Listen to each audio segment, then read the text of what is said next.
Good morning, everybody. This is Dee Reinhardt with Illinois WorkNet, and I have Olivia on the call with us. So say hello, Olivia. Hi, everybody.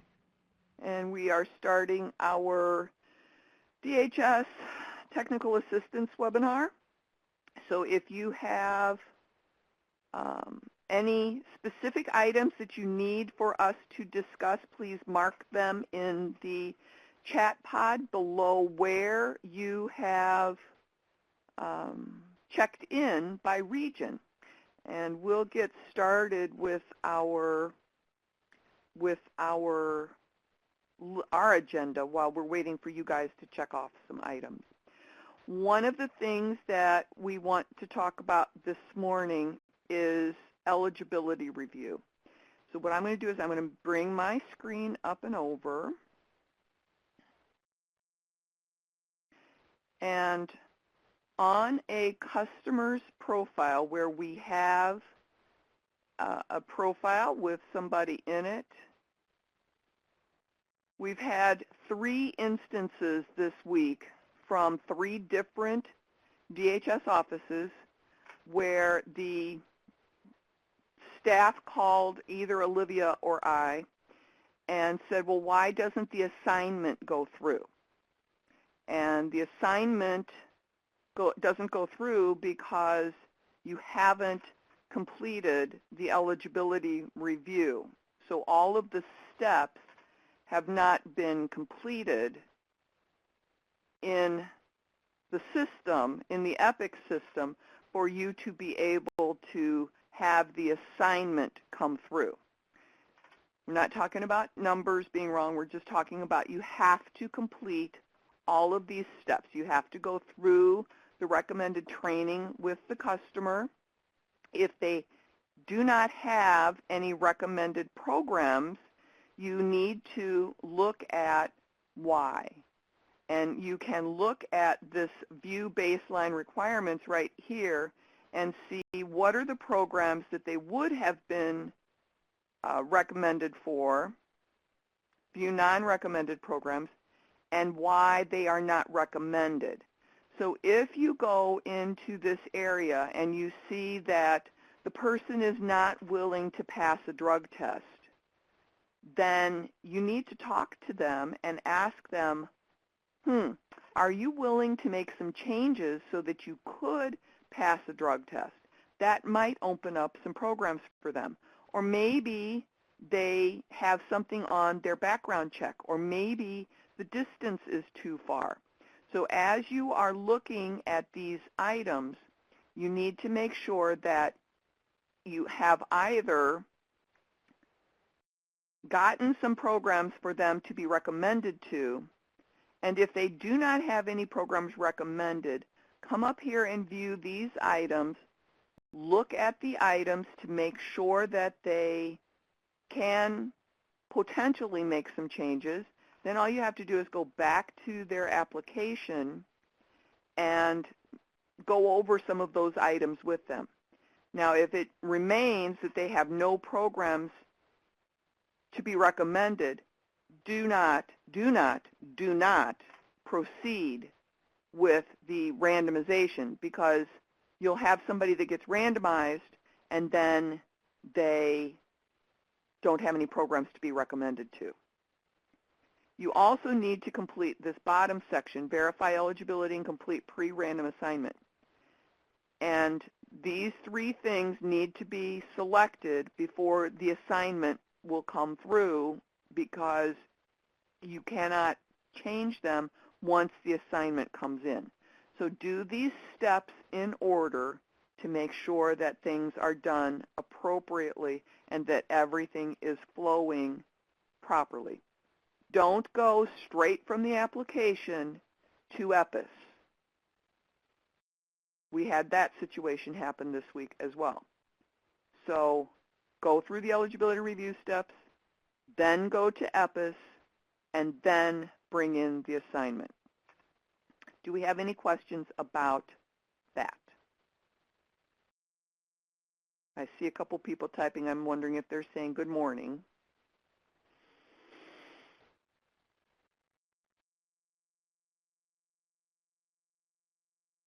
All right. Yeah. Good morning. Okay. I'm going to minimize my screen here. And I'm going to get, what we're going to do is we want to talk again about email security. We've had a couple of situations, and we're bringing this up with all of the CBOs as well. But with all of the new staff, and maybe some staff in some of the other offices are just getting into doing this, maybe there's been some turnover or whatever, we want to make sure that we do not communicate about any customers with other than their DHS case ID or their other participant ID, which is their WorkNet ID. So we'll be able to recognize which number that you're communicating by the number of digits in there. But we want to make sure that when you send an email to anybody, CBO, Illinois WorkNet, to your other staff in your office, use one of those case IDs, because the study people do not want any personal information going out over the emails. Now, if you're on the phone with me or Olivia, by all means, tell us everything we want to know so that we can get things fixed for you. Okay, does anybody have a question about email security? Okay, let's talk about the dashboard, Olivia. Alrighty. I'll go ahead and share my screen, make that bigger. So I'm just going to quickly go through the dashboard with you guys in the areas that we need to keep an eye on or get cleaned up. So we're going to start with scrolling down to this customer profile information needs finished. It looks like we have 5 customers in there who are missing 1 or more pieces of their profile information. This is typically if their date of birth was missing, which it can't be, if their case ID number is missing, or if their RIN number is missing, or some big identification number is missing, they'll display in this section of the dashboard. So if you can, go and look at your dashboard. If you have any customers displaying in this customer profile information needs finished, go ahead and go in there and check and see if you have any of that information, and you can get that filled out. If not, make a note so when that customer comes back in to see you, you can get that information filled out and put in for them. The customer will not be able to move throughout the dashboard until their profile information is finished. So they will stay up here until you get that put in. The second area is ready for review by DHS caseworker. We only have 3 people in there. That is beautiful. It was like 40, and Dee worked really hard with a lot of you to get those cleaned up. So if you have any customers who are ready for review, there's probably our newer customers who just need to come back, but just make sure that those numbers don't start piling back up. And the same with need to be scheduled for consent or misconsent meetings, these 2 areas right here. We need to make sure that we're getting customers scheduled and through the consent portion of EPIC, so then they can go on to their CBO, or we can determine if they have declined to participate at this time. We can properly show them in the dashboard so it reflects what's going on. We don't want like this 20. That's a pretty big number. We really need to get that down so we don't have so many customers sitting in there. And then the last section of the dashboard is not assigned to a CBO. Looks like we have 3 customers in there, so we need to get those customers assigned to the CBO that they're going to be working with as quickly as possible so they can get started. And if, let me interrupt you. If any of those are to Heartland, we need to resituate. We need to reassign those customers. So please call them in so that we can get them assigned to a CBO with which they will actually be working. Heartland is having a few issues, and they're probably not going to be into the system until maybe December. Okay, yeah. And I'm going to be going through this dashboard next week a little bit, so you might be getting a call from me, possibly Dee, about customers who maybe are not displaying correctly or need to be moved. So if you get a call from us, hopefully it won't take up too much of your time. It'll just be a couple minutes to get 1 or 2 customers moved, but just so you know, we could be reaching out to you. Do you guys have any questions on the dashboard? Williamson said one of them is from them, so they'll get them fixed up. Awesome. Thank you, Williamson.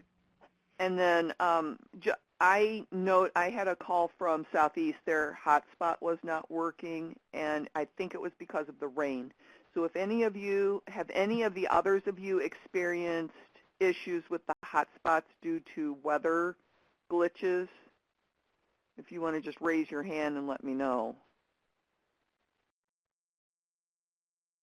Sometimes between buildings and weather, technology doesn't always like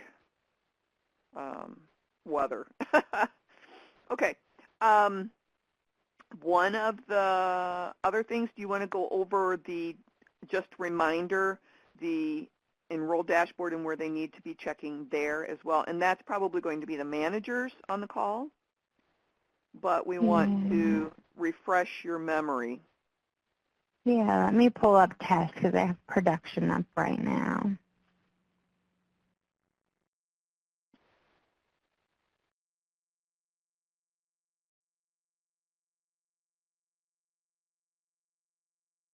The enrolled dashboard? Huh? The enrolled dashboard. Oh, yeah, the enroll. Okay, I'm sorry. I thought you said something else. Okay, yeah, and then on the enrolled dashboard, there are two sections that we need to be keeping an eye on. It's mainly for customers who are going through conciliation or have been recommended for sanction. So the first section is referral pending, no contact from customer, recommended conciliation. We have 88 customers who have been recommended for conciliation. So these customers need to be followed up with and either be put into sanction or make sure that they're going to agree to the terms and then go back to the CBO and see if we can get them started there again. And then we also need to keep an eye on the DHS review recommended sanction. We have 13 customers that are currently in the sanction process. And then we also have another spot for conciliation. And we have 12 customers that have been put through conciliation, but the CBOs are going to follow up with these 12 customers, but they could be quickly moving into the recommended for sanction if they don't show up to their conciliation appointment with the CBOs. So you guys need to keep an eye on DHS review, recommended sanction right here, and the referral pending, no contact from customers, recommended sanction. Do you guys have any questions about the enrolled part of the dashboard? Now on Wednesday, we had Sarah Peoples explain the 2151 form, and we have established some directions for the CBOs to complete the form. So hopefully, moving forward, everybody will be completing the form 100% appropriately and getting those submitted in time for you guys to do your monthly review. So we are just waiting for DHS to approve that follow-up document so that we can share that out to all of the CBO staff. And then we also have another document, a more simplified document than a flow chart that we had created to help them with the process of when do they submit a 2151A, giving them some options. So for example, if a customer never shows up, they submit the 2151 with a no-show. And so that's why part of that top bar that Olivia just explained was for you guys to watch for the conciliation for that. Okay, next on our list is the success story submission. Now, because you guys aren't at the back end as much as the CBOs are, we do have on our resources, I'm going to go back to the partner guide here, and I'm going to make this page just a little bit bigger.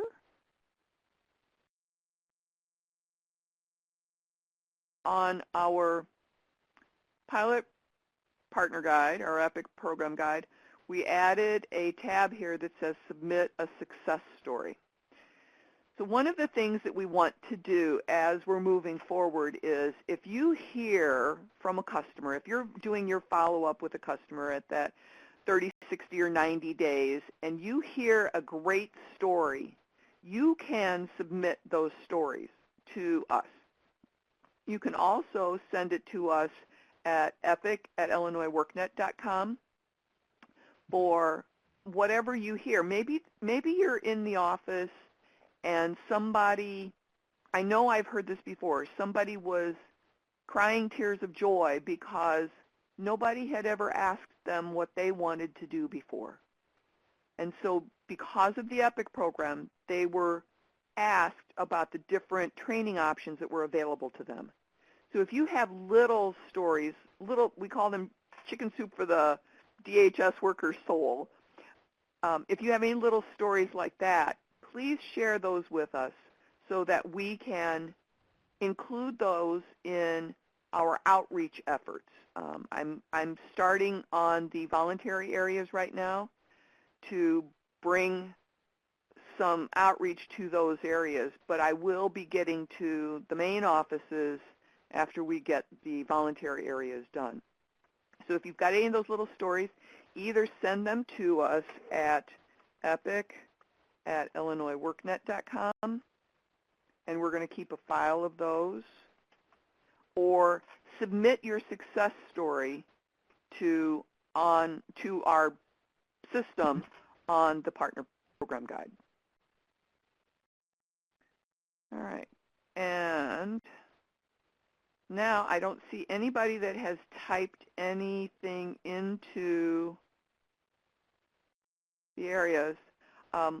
One thing that we do want to remind everybody, this language was approved by some of our regional administrators, and what we want to do is we want to remind everybody that effective January 1st, this is some language that you can use to share with customers who might be reticent about participating in the program. And I believe we sent that out, Olivia, with the notes from last week's DHS meeting. Yes, we did. I'll include them in this week's as well, though. Okay. All righty.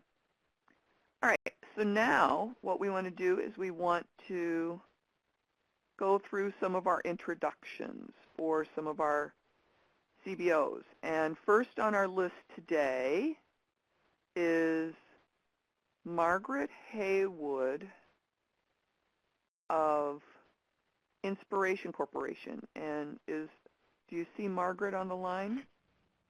Let me look for her. Look real quick. Margaret.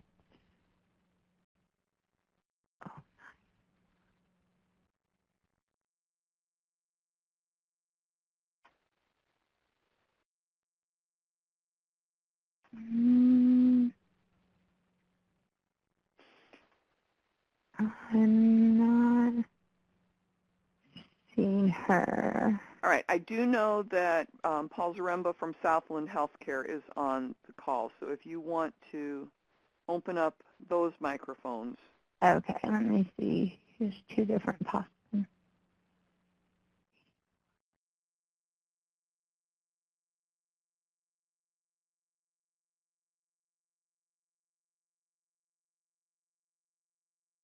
So this is their website.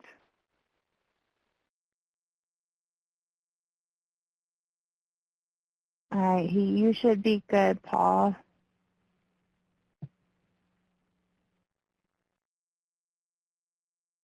Paul, do you want to talk? Paul, are you on?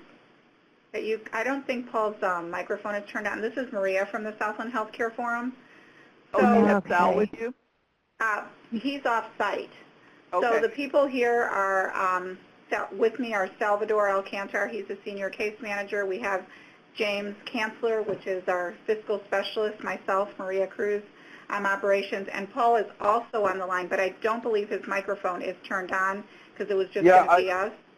I think I'm here. Oh, you are? Okay. And then Paul, of course. Okay, yes. And I'm having computer issues with 10, Office 10 or Windows 10. So I'm on the line, but I'm coming on and off in the queue at the webinar. So okay, I'll let you go, Maria. Okay. So good morning, everyone. First of all, I want to thank Dee and Olivia for the opportunity to introduce our agency. Obviously, we're really excited about being on this demonstration project with all of you.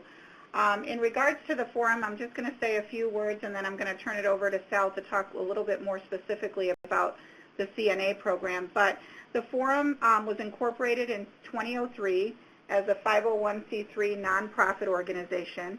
And over the years, we've trained about 11,000 people in a variety of offerings that we've had here at the forum, including CNA, certified medical assistant, dialysis, phlebotomy, patient care technician, pharmacy tech, clinical medical assistant, along with a variety of computer classes. So we've been very fortunate. I'm going to turn it over to Sal now to talk a little bit about our CNA program and the requirements after the referral is received from the DHS office. So Salvador. Good morning, everybody. So the first thing that we do with a participant when they initially come in is we'll meet with them. They'll go through the TABE test, so it's a basic skills reading and math test that the college that we work with, Prairie State College, requires them to be at a 9th grade level or above in order to take part in training. After they complete the test and we submit the scores to the college, we go through a background check, and then we help the students get all the immunizations that they need in order to start clinical. Once all that's done, we register the students for class, so we usually try to accommodate either work schedules or other things for students. So we'll offer both morning and evening classes. Classes are usually 3 days a week along with 1 clinical day. For students who go to class in the evening, we usually try to offer an evening clinical day just because they'll work during the day. And then as they go through training, we'll provide the students with transportation if it's needed, uniforms, books. There's tutoring available for the students as they go through the training if at any point they need assistance with the topics that they're learning in class. We help the students register for the state certification exam. So those exams usually take place about a month after their class is completed. And so what we do is we have the instructor come back with the students usually a couple of times in between that month and do like a couple of review sessions so that they can refresh all the topics that they learned during the class and they're ready for their exam. After they're done with their certification exam, we assist them with resume, interview skills, anything that they need in order to help them get placed at a job. A lot of them usually find work usually in the hospitals or the local nursing homes that we have in the area. The classes that we offer through Prairie State, it's a CNA course. All of it is through the credit side of the college, so the students do receive 7 credit hours. So if they choose to move on to an RN program or to another nursing program, those 7 credit hours will transfer with them. Paul, did you want to add anything in regards to programs? No, that's fine. I think Sal covered it at this time. Okay. And other than that, James obviously assists us with all the billing and getting everything together to submit to you guys. But is there any questions for any of us? I know we were kind of asked to keep it to about 3 minutes, so. Well, we're good right now if you want to talk for another minute or so. I don't see anybody that has typed anything into the chat pod.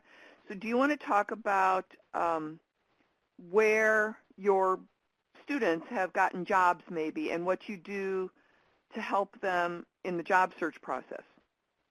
I mean, I'll start talking about it a little bit, and then Sal can add to it. Obviously, because of the internship component, it does allow for the employers to kind of look at our students. They're there all the time, so instead of having just the 1-hour interview, they're able to observe them for many hours, and so it's good to see how they interact with other employees, what kind of work ethic they have. And oftentimes what happens is these students are, they go to the same site that they did their internships for employment and secure employment there. I'm not saying it always is a perfect storm and it always works out that way, but it does give them the opportunity to be seen and to see what their work ethic is all about. Sal, did you want to add anything to that? Yeah, so for the clinical part, they'll do the clinical at the different nursing homes in the area. A lot of times while they're going through there, either the nursing staff or the people that are in charge of the different nursing homes will approach some of the students and ask them to apply for positions that they have that are open once they complete their training. Our CNA instructor also, some of them work at nursing homes, but one of them works here at the hospital, so I know she'll know if there's openings for CNAs at the hospital. She'll let the students know that she's had in the past or students that are currently in training, and then she'll assist them with actually applying for jobs through the hospital. Yeah, and just to add, I think in terms of proximity, we're located in the professional building across from St. James Hospital, so we're very connected in terms of, knowing what's opening up, or, people call us, say, hey, do you have any graduates coming out? So in terms of our proximity to the hospital, that's really worked to our advantage. Paul, anything you want to add? Yeah, well, some of the things, programs that we've offered in the past, and besides training, we also provide various workshops for different organizations such as breast cancer, and then working with helping to have people that get access to health care, because we did a lot of the in-person counselor. Paul, can you speak up a little bit, please? We did a lot of the in-person counselor training, and we had in-person counselors go out through the community. We also, is that better? Can you hear me okay? Does that help? Yeah. Okay, so in-person counselor, and we had in-person counselors go and sign people up for the Affordable Care Act. And so from time to time, we're doing those types of community health programs. And as far as right now, we're developing a community health worker training program and in the area. And so that's another program that's going to be coming up. And refer to our website if you have any, we have other things that are going on, or that, that shows some of the things that we've done in the past, especially in the news section of the website. Thank you.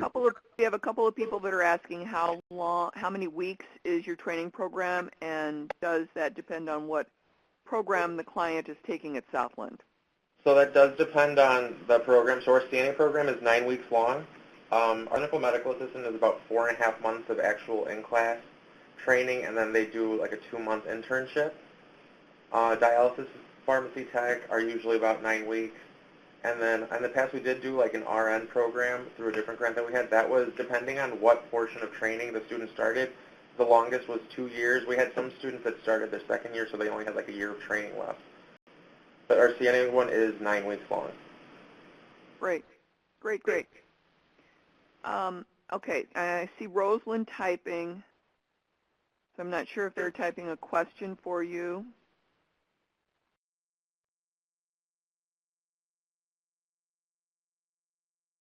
Okay, what I'm going to do is we're going to leave, okay, so then how do you help students who are accepted in the program if they have a background?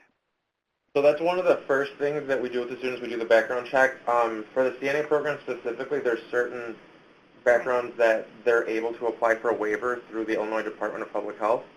So as long as it's one of those and we apply for it with enough time ahead of time, then the students will be able to start training. If not, then we have to help them go through the process of getting their background taken care of before they can start training. Okay.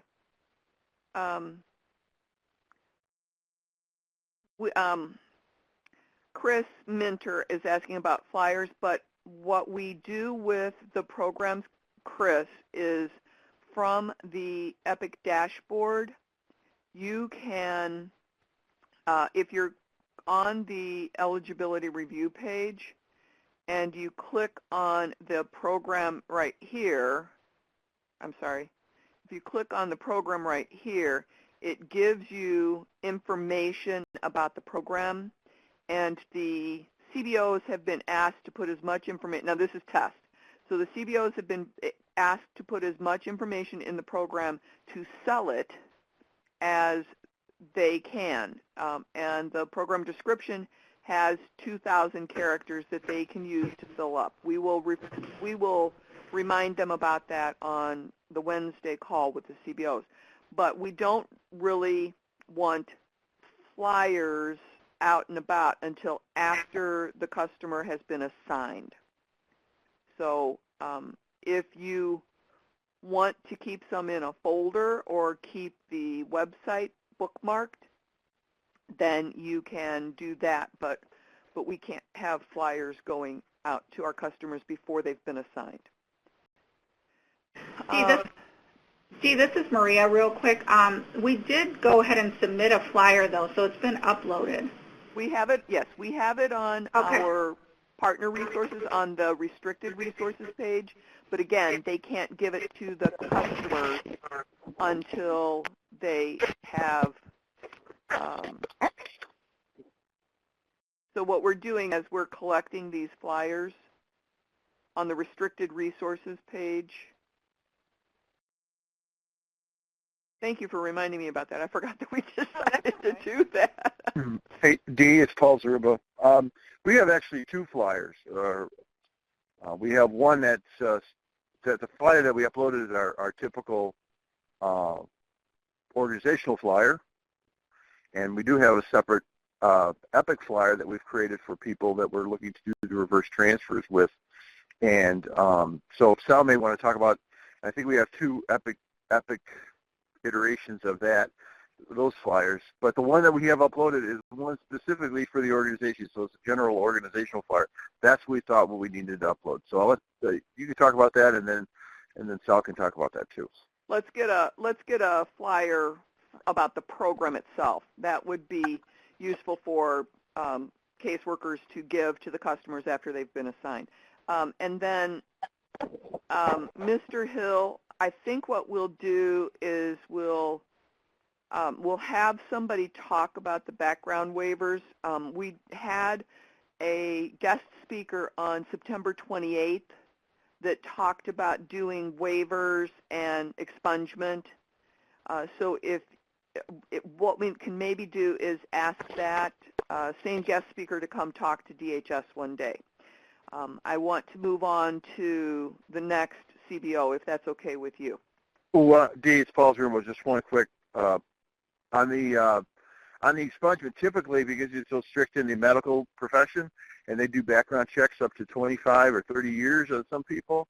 If people do have a background, we try to work with them on that process of getting it removed. But the thing is that typically, if somebody's having that background, we will refer them to another organization that may have other types of training that might be more suitable, where they can actually get traction in it. So that was to go back to that question about how to deal with the if a person has prior convictions or felonies. Thank you. All right. Okay, let's move on to CAPS. And our presenter from CAPS, let's open up their microphone. And I'm pulling up their website right now.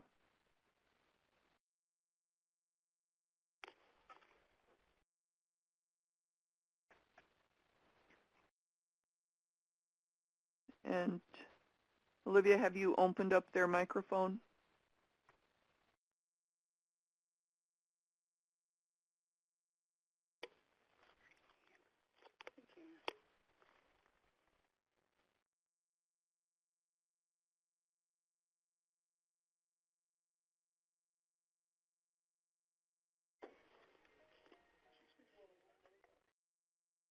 The last four digits are 3310. It's a 773 area code.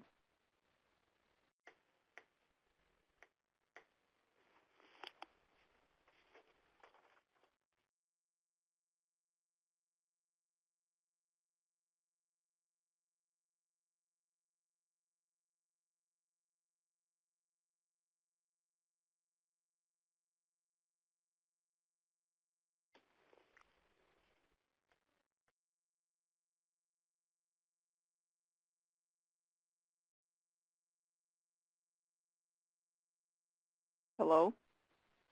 Yes, LaTanya? I'm here. Okay. All right. Great. Okay. So LaTanya Anderson from CAPS, which is Community Assistance Program, is on the call with us right now. And tell us about CAPS, LaTanya. Good morning, everyone. Community Assistance Programs. We have 2 training sites for EPIC. First, I want to thank you all for taking the opportunity to allow me to join this call to introduce our program. We're excited about EPIC and this study. So CAPS has two sites where we service our clients. The first one being our CAPS Roseland office, which is located on the 117th in Halsted, and we have our CAPS Cottage Grove office on 8455 South Cottage Grove. CAPS is slightly different when it comes to the EPIC training programs. Fortunately, we are able to offer 11 different trainings. We have our customized customer service training. We have unarmed security training. We offer janitorial training. We offer certified nursing assistant, CNA training, construction labor training, transportation, logistics, and distribution, also referred to as TDL. We have CDL training. We have the food service and sanitation training. We have the healthcare bridge training program through the city colleges. We offer basic carpentry training, and we offer the automotive maintenance training. Any questions about our training programs? I don't see anybody typing anything. Do you want to tell them about how you get through the program with the customers? Absolutely. The way that it works, clients come through our orientation session. We offer a holistic job readiness training that all of our clients are recommended to go through so that we can ensure they have the soft skills necessary to maintain and keep their employment once they find employment after they are certified and earn their credential. The TABE test is included as part of that job readiness training. The first week they're offered the TABE test so that we can assess their level of reading and math to ensure that they meet the qualifications for most of the training programs. During that time, we provide the supportive services. We've noticed a lot of clients come in without IDs. The transportation is available. We also offer, the job readiness training consists of different trainings such as resume writing, interviewing techniques, how to dress for that specific job, because depending on the credential, the work attire may vary. We teach them skills about money management, time management, and the soft skills that they can use to retain employment. After they graduate or up until their training program becomes available, we have a subsidized component which would allow them an opportunity to learn the skills the way that the employer would like to teach them while they can earn money in their pocket. Great. Can you talk up just a little bit more? Speak up a little bit louder, just a little bit more. And then how long are the training programs that you have? Oh, okay. They vary. The average is around 6 weeks. Our customer service training is 6 weeks. Our security training is the dates I'm giving you, the time frame, this includes our job readiness training. But our customer training itself is available. It's a 3-day training, but we also tagged on to our job readiness training. It's a component. It's a customized training. So the average for our trainings are 6 weeks. There are some that may vary through city colleges. For an example, our CDL training may be 8 weeks in length, and some of our nursing programs, one through city colleges and one is through another vendor, those trainings may be 7 to 8 weeks. All right. And then do you offer basic computer skills training for them? Absolutely. All of our customers that go through our job readiness training, they also participate in 2 different computer literacy levels, computer literacy level 1 and 2. All right. All right. I'm trying to type and talk at the same time. I see the question. All right. Now, again, you can get the copies of the flyers from the restricted resources page, but please, please, please, please do not have these out for customers until after they have been randomly assigned or at least talking to you about eligibility review. So All right. Where are some of the places that you place the people from your program? We've placed clients in security agencies. We've placed them in retail.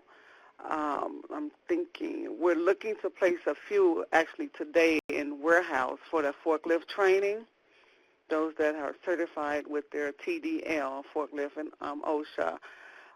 Most of our trainings line up with the credential that the client has earned. We have a number of customers right now that are going to be enrolled for their vocational trainings this month. Great. All right. So we have another question from Areli that says, for the CDL training, does that include the fee for the test and driving test, so all that is involved with attaining a CDL license? Yes. It includes obtaining the MVR as well. Cool. All righty. Any other questions for CAPS? Now, you've got 2 locations in our system, right? You've got one in Roseland. Mm-hmm. And where's the other one? 8455 South Cottage Grove. So you're right by the Southeast office, or very near the Southeast. Correct, right down the street from the Southeast office. Cool. All right. And then where's the Roseland one? 11717 South Halstead. Okay. And I don't know that Okay. area. So it's near the Cal Park, for DHS, they'll know it's near the Cal Park office. Okay, cool. All right. And then just to let everybody know, the Southland Healthcare Initiative is down near Cal Park as well. All right. All right. I've been trying to reach somebody from Inspiration Corporation, so thank you, LaTanya, for joining us today on the call. Welcome. Thank you. If anybody is on the call from Inspiration Corporation, I've put a note in the chat pod, and I've tried calling your office, and we've been looking in our numbers to see where you are. So we've got one more question here. Nicole wrote a book. Good morning. Along with the fellow DHS staff, I wanted to ask if the issue of transportation with the CBOs has been resolved. PACE as well as CTA may be needed as supportive service for offices on the outskirts of the city of Chicago, yet still in Cook County. Customers that reside outside of Chicago but have been assigned to the city of Chicago or suburban CBOs.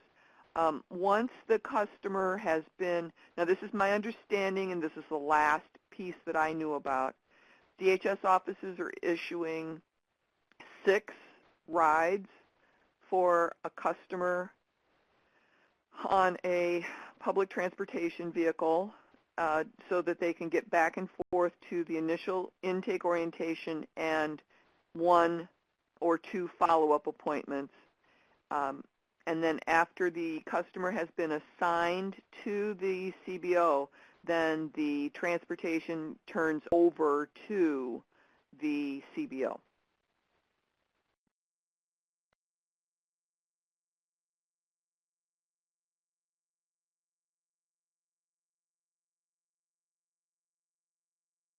Okay. All right. So did I answer your question, Nicole?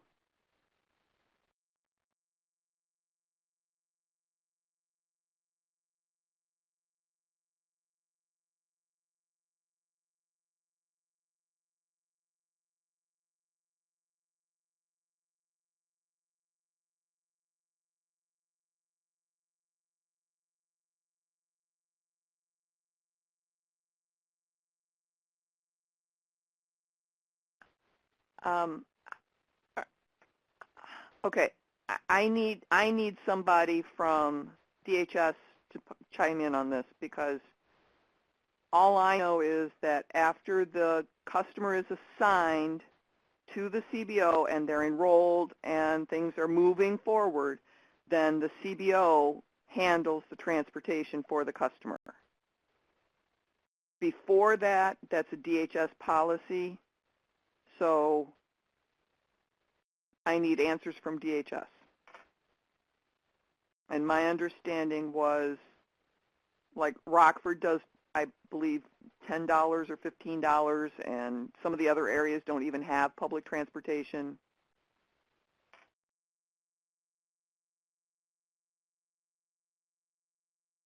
So, okay, so since you're in Region 1, Nicole, we need to take this offline and get a resolution to this, okay? Okay, thank you to our guest CBO speakers today. We appreciate it. And we will get this transportation thing squared away. So, Olivia, if you can make a note so that we can talk about that Monday afternoon. And do we have? Okay, and then do we have anything else that we need to talk about? So thanks to and thanks to CAPS for presenting today. We appreciate it, and have a great, Mr. Hill says, this is a question that we are looking into relative to suburban customers that are assigned to Chicago CBOs. All right, great. Yes, you can listen to the recorded meeting. We will have it up hopefully by Monday.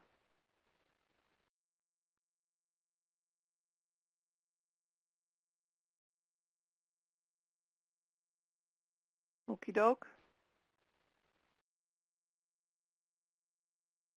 All right. All right. Have a great rest of your day and a phenomenal weekend. Thanks for joining us.